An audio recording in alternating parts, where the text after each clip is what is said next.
ছোট মাছ নিয়ে আসলো, কাঁচমিশালি মাছ।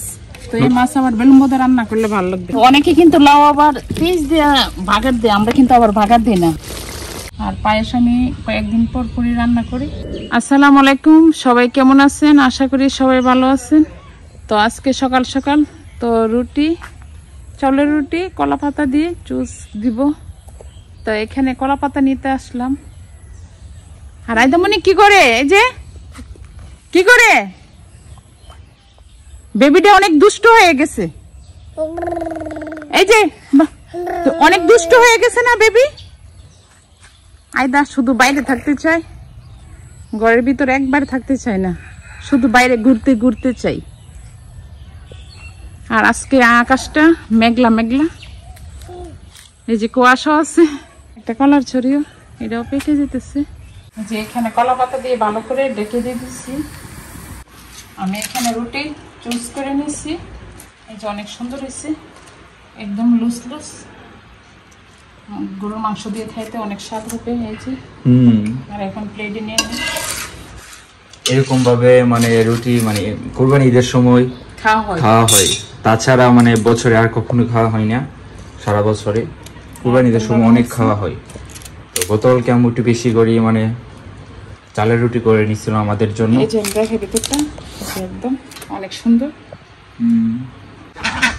আর এদিকে গরু গোস্ত আম্মু বেড়ে নিছে, আর হচ্ছে যে রুটি।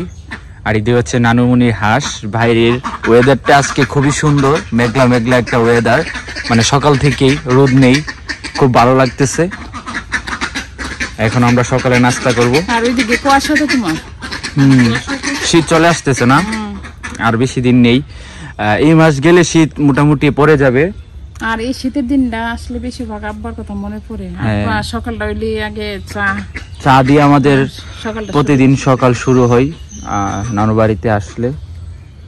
আর এদিকে বাড়ি থেকে গতকালকে কলা নিয়ে আসছিলাম, আর সেই কলা আজকে পেকে গেছে একদিনের মধ্যেই। তোমার এগুলা হয়তো অনেক স্বাদ। হ্যাঁ, চামড়া কলা না। আর এই কলাগুলো হচ্ছে আমাদের মানে বাড়ির গাছের। আর আমি বিশেষ করে এই কলাই বেশি পছন্দ করি। হ্যাঁ, আর মাশাআল্লাহ কলাগুলোর সাইজগুলো দেখেন, মাশাআল্লাহ অনেক মানে সুন্দর সুন্দর, আর খেতে খুবই ভালো এই কলাগুলো। তো আমি টমেটো দিয়ে ডিমের একটা জর্জরা ভাজি করছি। তো শর্টকাটের মধ্যে তরকারি না থাকলে এটা করা যায়। তো আমাকে এটা আবার কুয়াশা শিখেছি যে শর্টকাটের মধ্যে দুইটা ডিম দিয়ে কিন্তু করছি, মাশাআল্লাহ অনেক জন খাইতে পারবে। সাথে টমেটো দিচ্ছি। তো আমার সাথে আইদামনিও রান্না শিখতেছে। আইদামনিও মাকে রান্না করে খাওয়াবে না আইদামনি। তো আজকে এখানে পায়েস রান্না করব। পোলার চাউল নিচ্ছি, আর এখানে দুধ ভালো করে জাল হইতেছে পায়েসের জন্য। আমার পায়েস রান্না শেষ, এই যে অনেক সুন্দরভাবে হয়েছে। আর এখানে বাদাম দিয়ে দিলাম, কাঁচা বাদাম দিয়ে দিলাম। অনেক সুন্দরভাবে রান্না হয়েছে। তো আজকে আমার দুপুরে রান্না এখানে মাছ বোনা করব, আর এখানে লাউ দিয়ে মাছ দিয়ে রান্না করবো। এই যে মাশাআল্লাহ অনেক বড় একটা লাউ আজকে বাজার থেকে নিয়ে আসলো। তো এইদিকে মাছ ভাজতেছি চুলার মধ্যে, কড়াইয়ের মধ্যে মাছ দিয়ে দিল। আজকে বাজার থেকে লাউ নিয়ে আসলো, তো লাউ রান্না করব। তো আমি লাউ এখন কাটতেছি।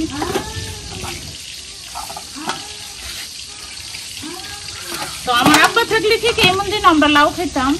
তো আমার আব্বা আবার অনেক শহীদ ছিল, সবকিছু নিজের হাতের না হইলে খেত না। আব্বা কিনাটা এত পছন্দ করতো না। আব্বা বলতো কি যে লাউ আমি নিজে লাগিয়ে এসে খাবো।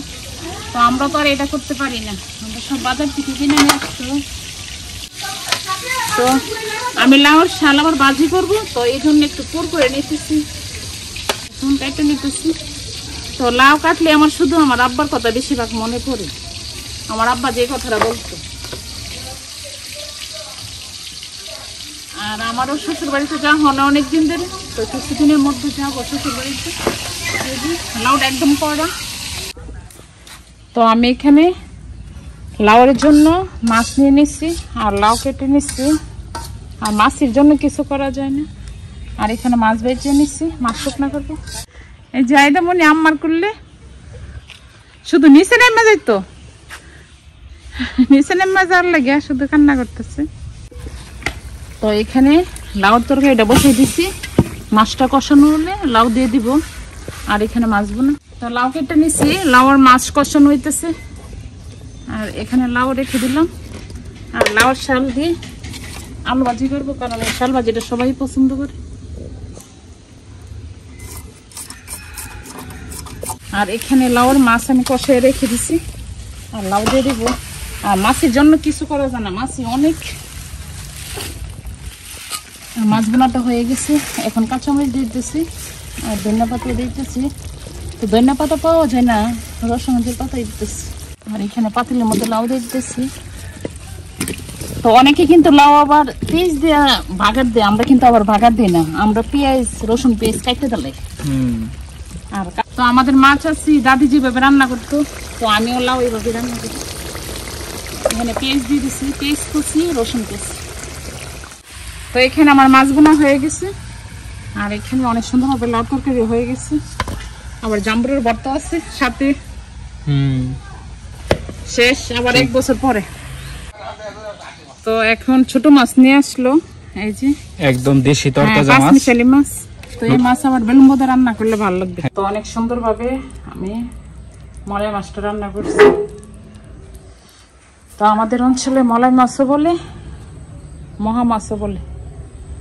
এই যে অনেক সুন্দর হয়েছে রান্নাটা।